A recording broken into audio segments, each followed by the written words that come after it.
नमस्कार मित्रांनो, गल्लीतली पोरं म्हटली जायचं कोल्हापूरला. मग काय, चला म्हटलं जाऊया. आमच्या पोरांचं कसं आहे माहिती आहे काय, काम करायचं, फिरायचं, एन्जॉय करायचं, आयुष्य परत नाही.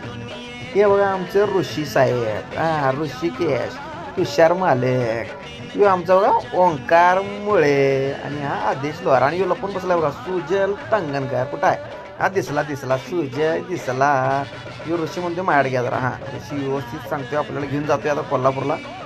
आमच्या पोरांचं कसं आहे माहिती आहे का, नुसतं आयुष्य एन्जॉय करायचं हो, परत नाही जो आयुष्य एकदाच एन्जॉय करून घ्यायचं या गाण्यासारखं. मैं जिंदगी का साथ निभाता चला गया, हर फिक्र को हुए मैं उड़ाता चला गया, मैं जिंदगी का साथ. ते दिसलं बघा मॅगडी. आलं बघा, पोचलो बघा. पोचल्या बघतोय गर्दी ढीग हो. मॅगडी म्हटलं गर्दी असणारच की, आणि कोल्हापूर म्हटलं विषयच नाही हो, नादच पळा. मग काय, चला म्हटलं आपण पण